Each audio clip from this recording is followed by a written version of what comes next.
Bonjour à tous. 3 fois par semaine, plongez avec moi dans l'univers sombre des crimes qui ont secoué le monde entier. De disparitions mystérieuses aux meurtres les plus effroyables, nous explorerons ensemble l'injustice, l'impunité, la corruption et les jugements les plus implacables qui ont marqué ces affaires. Avant de plonger dans ce récit captivant, je vous invite à vous abonner et à activer la cloche pour ne manquer aucune notification. N'oubliez pas de laisser un like, cela m'aidera énormément à continuer à vous proposer du contenu.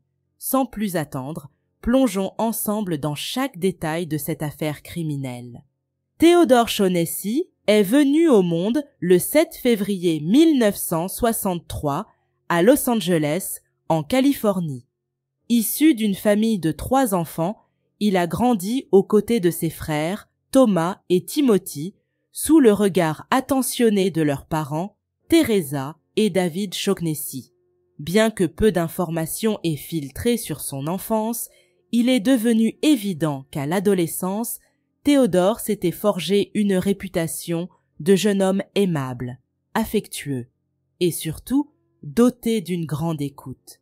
Il était de ceux avec qui on pouvait discuter de tout, et il se préoccupait profondément du bien-être de ses proches. Après avoir terminé ses études secondaires, il a été attiré par le commerce florissant des pierres précieuses et de la joaillerie, une industrie en plein essor en Californie. Cette passion l'a conduit à s'inscrire au programme de formation spécialisée de la Société américaine des gemmes, où il a finalement obtenu les certifications nécessaires pour devenir un bijoutier reconnu au sein de cette prestigieuse organisation. Au milieu des années 80, lors d'un séjour à Phoenix, Theodore a fait la rencontre de Corey Lee Garman dans une salle de jeu. Corey, né en 1966 à Wickenburg, en Arizona, nourrissait depuis son plus jeune âge une véritable passion pour la peinture. Cette passion l'avait naturellement conduite à suivre des études en beaux-arts, où elle se consacrait principalement à capturer sur toile les vastes paysages désertiques qui l'entouraient et qui la fascinaient tant. Dès leur première discussion, Theodore a réalisé qu'ils partageaient tous deux un intérêt marqué pour la création de bijoux uniques. Leur relation a évolué rapidement et Theodore a pris la décision de s'installer en Arizona pour être à ses côtés. Au fil du temps, sous l'influence de Theodore, Corey a décidé d'élargir ses horizons en étudiant la classification des pierres précieuses. Ensemble, ils rêvaient d'ouvrir leur propre entreprise de joaillerie. En attendant de concrétiser ce projet, Theodore a travaillé dans divers prêteurs sur gages locaux, et une fois que Corey a obtenu son diplôme, elle l'a rejoint dans ce milieu. En 1988, Theodore et Corey se sont unis par les liens du mariage. Quelques années plus tard, forts de leurs compétences et d'une précieuse expérience acquise, ils ont décidé de déménager à Austin, au Texas, pour réaliser leur rêve commun. En 1995, après des années de préparation, le couple a inauguré enfin leur propre bijouterie. Dès lors, la passion et la dévotion de Theodore pour son métier sont devenues évidentes. Que ce soit lors de ses nombreux voyages pour dénicher des pierres précieuses ou lorsqu'il aidait ses clients à trouver la pièce parfaite, Theodore était animé par un véritable sens du service. Ce dévouement se manifestait dans la patience et le soin qu'il accordait à chaque personne qui franchissait les portes de sa boutique. Rapidement, l'établissement a gagné une solide réputation dans la région, et Theodore est devenu une figure très appréciée, non seulement pour ses compétences professionnelles, mais aussi pour ses qualités humaines.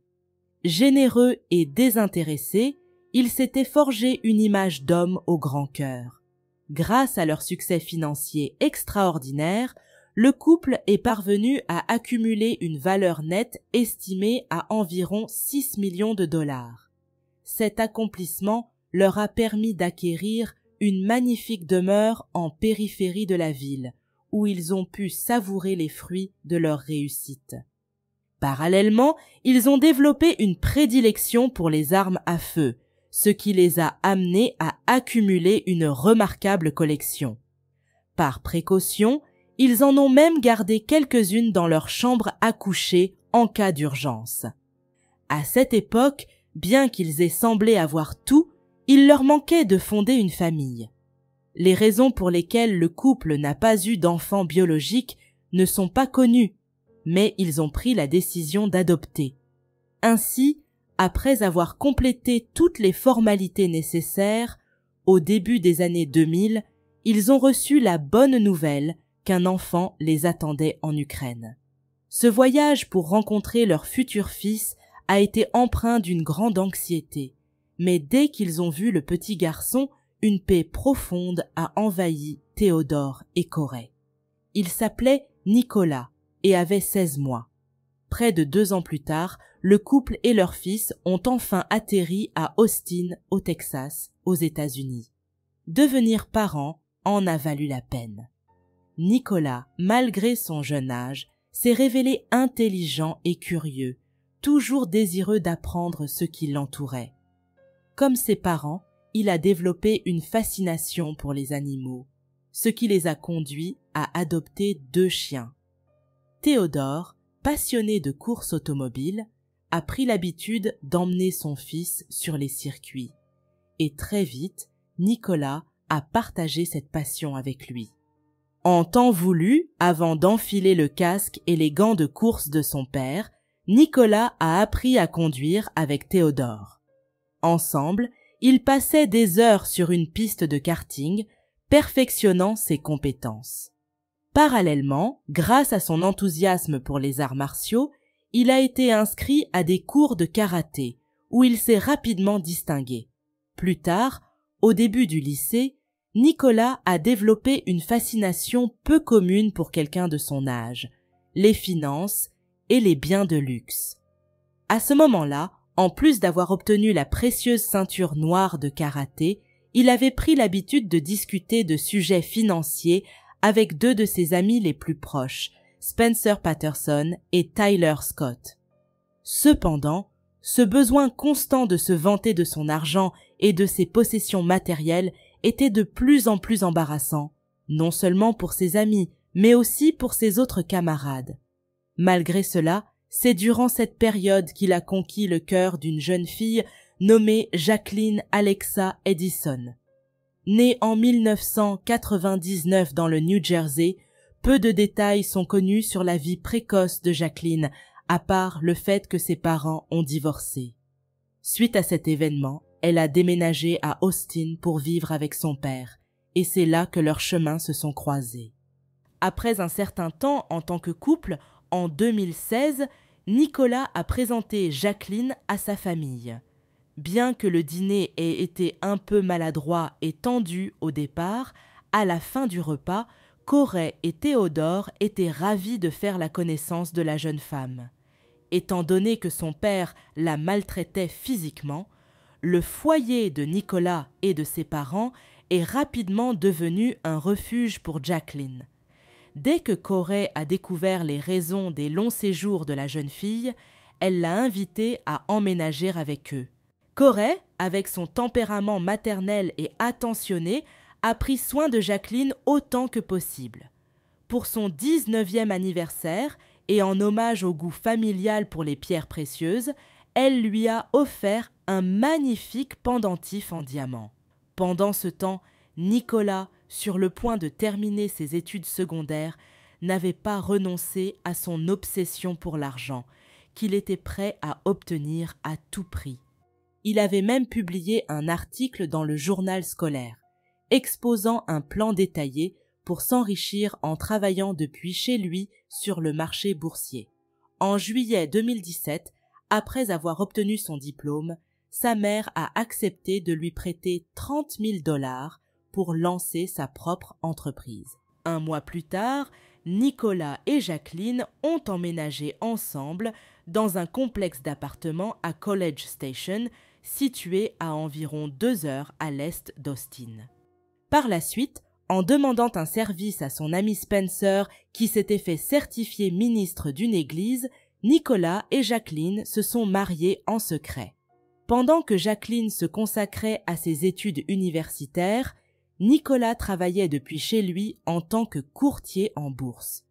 Cependant, alors que leur cercle social s'élargissait, il ne manquait jamais l'occasion de se vanter de ses prétendus succès financiers. Mais la réalité était bien différente. Les affaires de Nicolas allaient mal, et au lieu de gagner de l'argent, il en perdait. Dans cette spirale, il a emprunté 2600 $ à une voisine, lui promettant qu'il les lui rembourserait rapidement grâce aux bénéfices de ses investissements. Mais les problèmes ne faisaient que s'accumuler. Contraint de demander d'autres prêts qui arrivaient à échéance de plus en plus rapidement, sa situation financière est devenue critique au début de 2008. Lorsque Jacqueline a découvert l'étendue de la situation, une vive discussion a éclaté entre eux. Tandis qu'ils exploraient les différentes options pour redresser la barre, une plaisanterie est soudainement venue dans la conversation. L'idée d'hériter de la fortune de Théodore et Corée.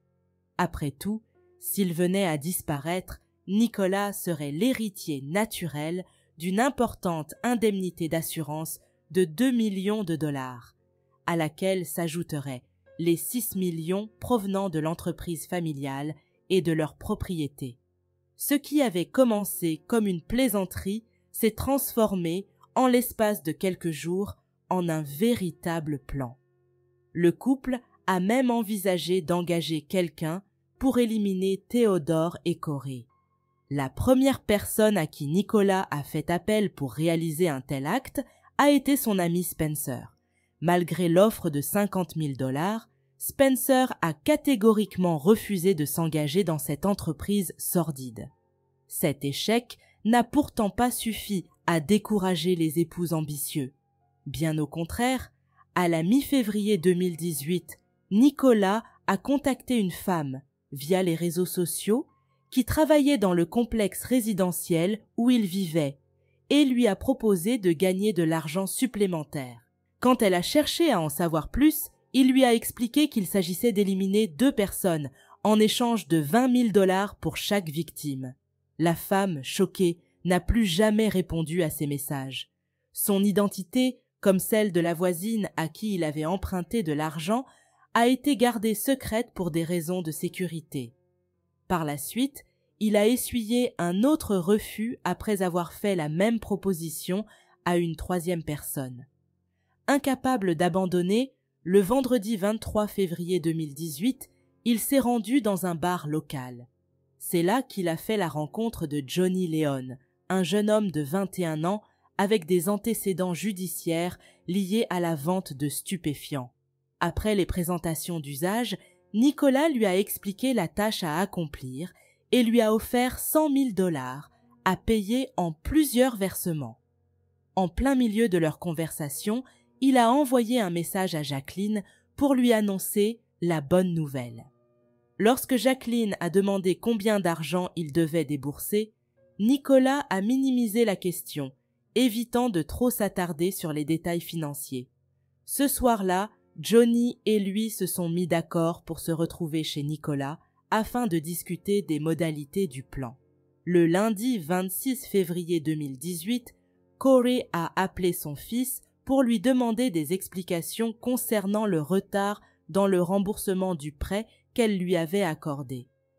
Cette conversation gênante a rapidement dégénéré en dispute. Après avoir raccroché, Nicolas a ressenti une pression encore plus grande pour atteindre son objectif.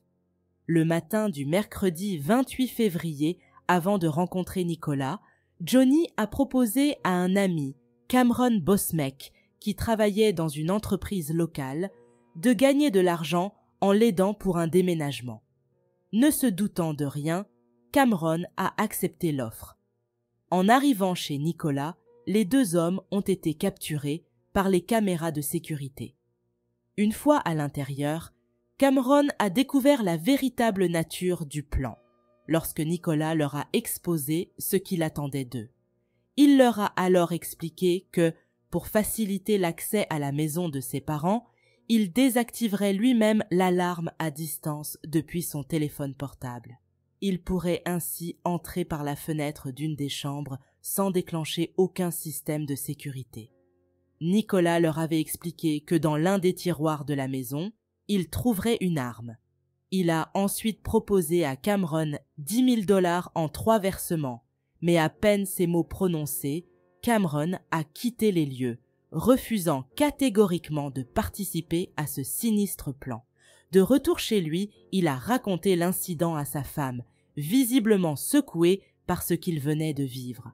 Pendant ce temps, resté seul avec Johnny, Nicolas s'est porté volontaire pour l'accompagner dans cette croisade. Cette même nuit, ils ont pris la route pour Austin, déterminés à passer à l'acte. Cependant, quelques heures plus tard, Nicolas a pris conscience qu'il était incapable de poursuivre son plan et ils sont finalement retournés à College Station, la tête pleine de doutes. Le lendemain, Johnny a présenté à Nicolas un jeune homme de 23 ans, Arion Smith, récemment libéré après avoir purgé une peine pour des délits liés au trafic de stupéfiants. Mais ce qui comptait aux yeux de Nicolas, c'était qu'Arion était prêt à se joindre à leur projet macabre. Il a donc de nouveau expliqué les détails de l'opération et ils ont fixé la date fatidique au 2 mars 2018. Le jeudi 1er mars, Théodore et Corey ont accompli leur routine habituelle à la bijouterie. Le soir, après un dîner tranquille, ils se sont retirés pour la nuit, ignorant totalement la menace qui pesait sur eux.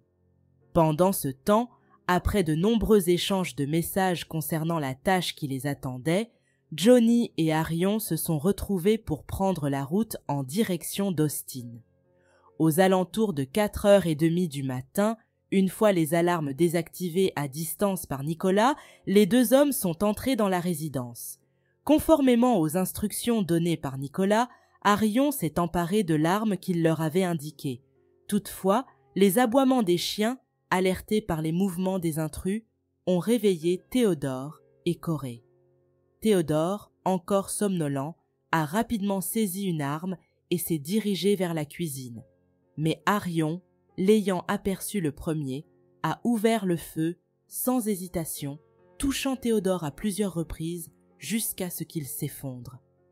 Dans la panique, l'un des assaillants a également abattu l'un des chiens de la famille. Les coups de feu ont ensuite alerté Corey, qui, terrifié, a attrapé une arme à son tour. Debout dans l'encadrement de la porte de leur chambre, elle a tiré à l'aveugle dans le couloir, déterminée à se défendre. Bien qu'elle ne puisse pas voir clairement les intrus, sa détermination l'a poussée à continuer de tirer jusqu'à ce qu'elle se retrouve à court de munitions. Si elle n'a pas réussi à toucher les agresseurs, son acte courageux les a effrayés et les a contraints à prendre la fuite. Pendant ce temps, Corey s'est réfugié dans un placard et, en état de choc, a appelé les services d'urgence depuis son téléphone. Il était environ 5 heures du matin lorsque la police est enfin intervenue.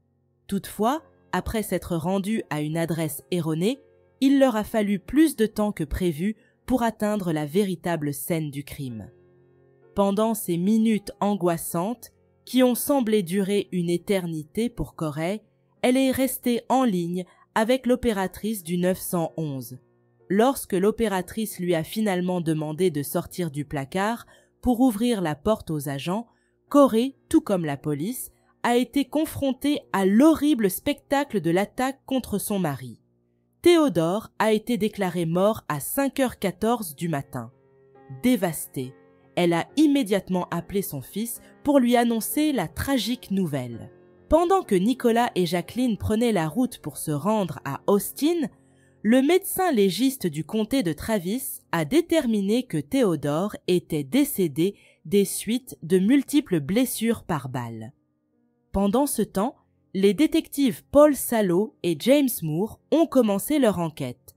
Ce qui les a particulièrement frappés, c'était le nombre impressionnant de balles, certaines éparpillées sur le sol, d'autres incrustées dans les murs. Cela leur a laissé penser qu'il y avait eu 2 tireurs. Les détectives ont ensuite pu reconstituer l'attaque subie par la victime. Théodore avait été touché à la tête, au dos, au cou et aux fesses. En observant qu'une seule fenêtre latérale était entr'ouverte, ils ont supposé que les intrus avaient utilisé cette entrée pour pénétrer dans la maison. Quelqu'un avait soigneusement retiré l'écran de la fenêtre et l'avait placé à l'extérieur, à côté de celle-ci. Dès que Corey a informé les détectives que cette fenêtre donnait accès à l'ancienne chambre de son fils, ils ont immédiatement inspecté la pièce.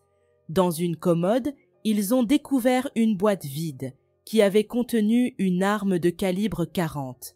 Cela a rapidement éveillé les soupçons des 2 agents. Cette arme manquante aurait-elle pu être utilisée par les agresseurs?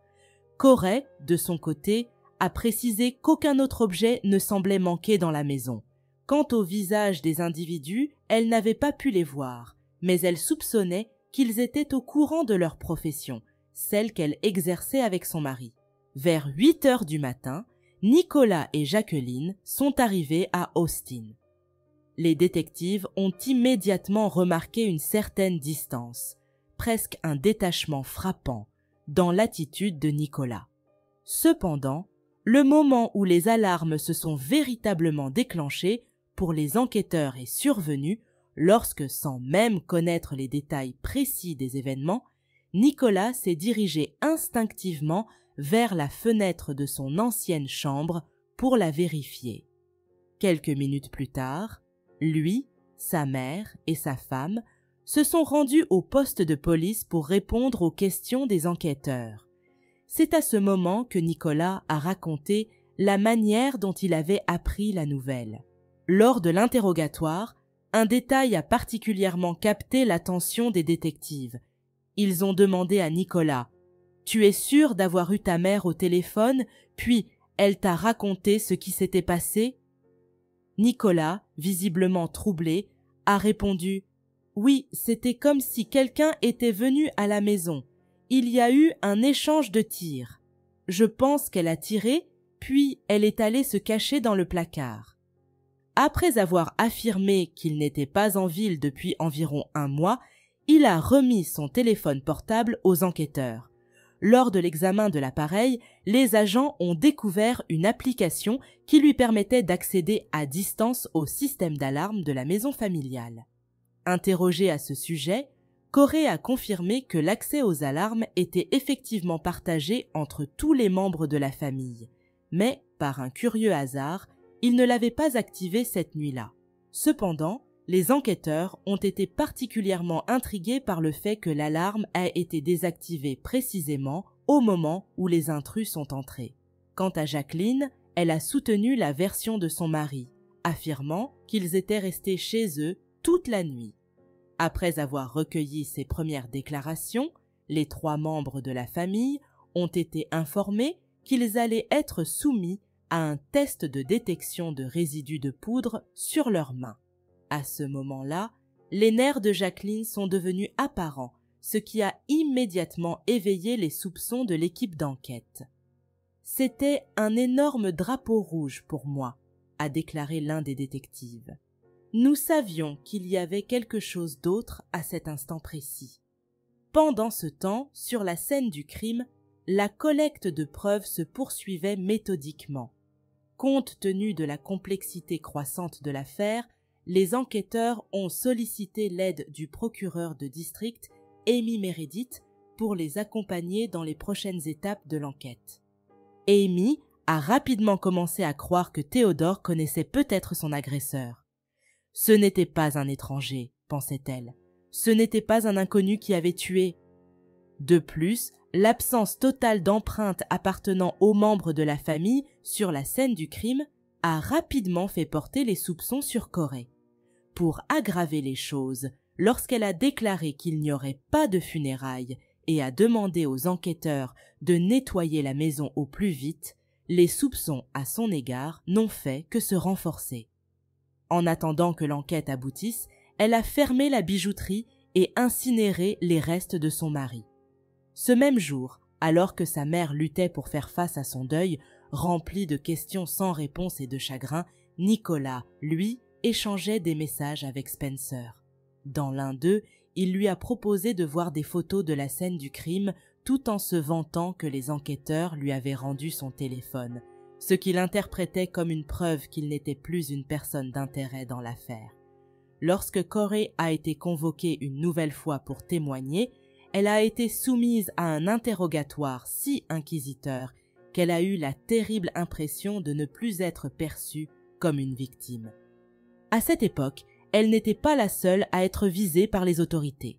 Son fils, Nicolas, restait un suspect potentiel. Le 5 mars 2018, des policiers ont commencé à interroger les résidents de leur immeuble. C'est ainsi qu'ils ont découvert l'employé à qui Nicolas avait écrit sur les réseaux sociaux pour lui proposer sa mission. Celle-ci a révélé aux enquêteurs les détails de la proposition inhabituelle que Nicolas lui avait faite. Quelques jours plus tard, munis d'un mandat de perquisition, les agents ont fouillé le domicile de Nicolas et Jacqueline. Lors de cette fouille, ils ont découvert des munitions correspondant à celles retrouvées sur le corps de Théodore. De plus, l'acte de mariage de Nicolas et Jacqueline, signé par Spencer, a été mis au jour, révélant ainsi le secret de leur union. Un ordinateur a également été saisi dans le cadre de l'enquête. Lorsque Corey a découvert le mariage secret de son fils, elle ne savait pas quoi penser. Lorsqu'elle en a eu l'occasion, elle a reproché à Nicolas de ne pas avoir fait les choses correctement, lui assurant qu'il n'était pas nécessaire de cacher cette union. Elle lui a même dit qu'elle aurait pris en charge l'organisation d'un véritable mariage si elle avait été au courant. Malgré les découvertes troublantes et les soupçons qui s'accumulaient contre lui, Nicolas et Jacqueline sont retournés vivre dans la maison familiale. Corey, bien qu'ébranlé par ces événements, continuait de croire en l'innocence de son fils. Déterminée à soutenir son fils, elle a engagé, le 10 mars, les avocats Perry Minton et Rick Flores pour le défendre. Comme si cela ne suffisait pas, elle a également cédé les rênes de la bijouterie à Nicolas. Cependant, au cours de ce mois et du suivant, les preuves contre son fils, qu'elle avait tant soutenues, ont été découvertes à un rythme effréné. Tout d'abord, les enregistrements téléphoniques ont révélé que, contrairement à sa déclaration initiale, Nicolas se trouvait bien en ville 2 jours avant l'incident tragique où son père a perdu la vie. Puis, les enquêteurs ont mis la main sur des SMS accablants échangés entre Nicolas et Jacqueline. En mai 2018, après avoir retrouvé Spencer, les détectives James et Paul l'ont interrogé au poste de police. Sans trop de pression, Spencer a révélé le plan de Nicolas, hérité de la fortune familiale en éliminant ses parents. Il a également montré aux enquêteurs les messages qui confirmaient ses dires, ce qui l'a immédiatement disculpé de tout soupçon. Peu avant la fin du mois de mai, Nicolas et Jacqueline ont été placés en état d'arrestation, accusés de sollicitation criminelle en vue de commettre un meurtre qualifié. La caution de Nicolas a été fixée à 3 millions de dollars, tandis que celle de Jacqueline s'élevait à 1 million. Face aux déclarations sous serment et à l'ensemble des preuves accablantes, Corey a enfin pris pleinement conscience du drame dans lequel elle était plongée. Pendant ce temps, les autorités espéraient que, après avoir passé un certain temps derrière les barreaux, Nicolas ou Jacqueline finiraient par céder et révéleraient le nom de l'auteur du crime. Cependant, comme ni l'un ni l'autre ne fléchissait, les enquêteurs ont décidé de prendre de nouvelles mesures. Au cours de la première semaine de juillet 2018, le détective James a réexaminé les enregistrements des caméras de sécurité de la maison de Nicolas et Jacqueline, en se concentrant particulièrement sur les jours précédant le meurtre. À sa grande surprise, il a découvert une image montrant Nicolas en train de saluer 2 hommes à la porte d'entrée. L'un d'eux portait un t-shirt arborant le logo d'une entreprise locale. En se rendant dans cette entreprise, le détective a découvert qu'il s'agissait de Cameron et a réussi à obtenir son adresse. Quelques heures plus tard, lorsque le détective s'est présenté au domicile de Cameron, l'épouse de ce dernier a immédiatement compris la raison de sa visite. Bien que Cameron ne soit pas présent à ce moment-là, elle a partagé ce qu'elle savait de la situation et a donné le nom de Johnny. Le mercredi 11 juillet 2018, Johnny a été convoqué au commissariat pour faire une déclaration. Il n'a opposé que peu de résistance et pour les détectives, il était clair qu'ils avaient enfin trouvé l'un des coupables. Johnny a été rapidement arrêté et inculpé de meurtre. Par la suite, lorsque la police a découvert sur son téléphone des messages échangés avec Arion quelques heures avant le crime, ils ont compris qu'il n'avait pas agi seul. Cependant, retrouver Arion n'a pas été une tâche facile. Ce n'est que le 10 décembre 2018 qu'il a été finalement appréhendé et confronté aux autorités. Lors de son interrogatoire, Arion s'est mis à dévoiler les détails de cette nuit tragique, s'effondrant au fil des questions. Il a admis qu'il se sentait coupable du drame qu'il avait contribué à créer, reconnaissant également avoir été celui qui avait tiré les coups de feu fatals ayant coûté la vie à Théodore. Il a fini par indiquer aux agents l'emplacement de l'arme du crime, celle qui avait disparu et qui appartenait à Nicolas. Quant à Jacqueline, elle a avoué que c'était toujours la motivation de son mari qui avait dicté leurs actions. Sa coopération avec les enquêteurs lui a permis de bénéficier d'une libération sous caution réduite. Avec tous les éléments réunis pour préparer un procès, le procureur cherchait initialement à obtenir la peine capitale pour Nicolas. Cependant, au printemps 2021, le procureur Amy Meredith a quitté son poste dans le district. Son remplaçant, José Garza, a opté rapidement pour une approche différente en proposant aux 3 accusés un accord de culpabilité. Ce dernier prévoyait de plaider coupable pour un meurtre réduit en échange d'une peine de 35 ans avec possibilité de libération conditionnelle. Finalement, Nicolas, Johnny et Arion ont accepté cet accord. Jacqueline, qui était déjà divorcée à ce moment-là, a décidé elle aussi de plaider coupable à l'accusation de tentative de sollicitation de meurtre, espérant ainsi obtenir une peine plus clémente. Lors d'une audience virtuelle tenue le 7 avril 2021, la juge Brenda Kennedy a condamné Nicolas Shaughnessy et Arion Smith à 35 ans de prison pour le meurtre de Théodore Shaughnessy. Une semaine plus tard, Johnny Leon a reçu une peine identique pour son rôle dans ce même crime. Le 20 juin 2023, Jacqueline Edison a été condamnée à 4 mois de prison, 10 ans de liberté conditionnelle et 300 heures de service communautaire.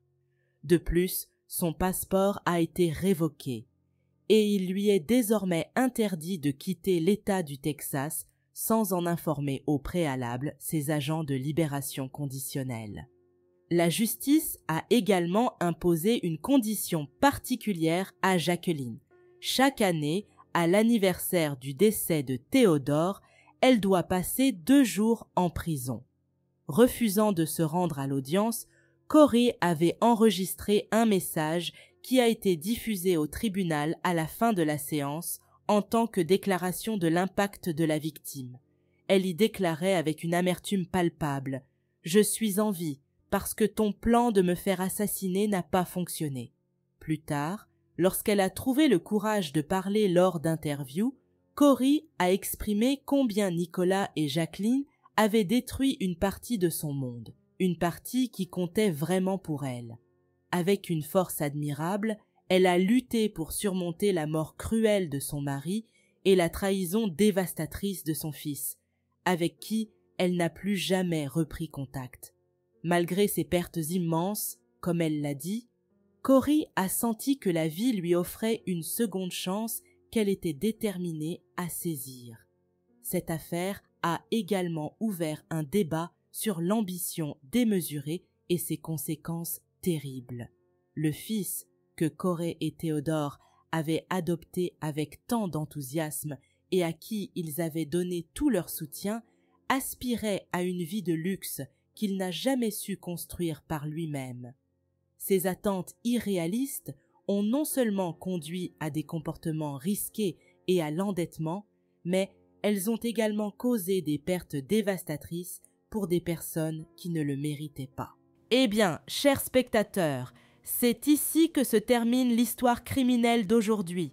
Nous serions très intéressés de connaître votre avis, alors je vous invite à le partager dans les commentaires de la vidéo, toujours dans le respect de la victime et de sa famille.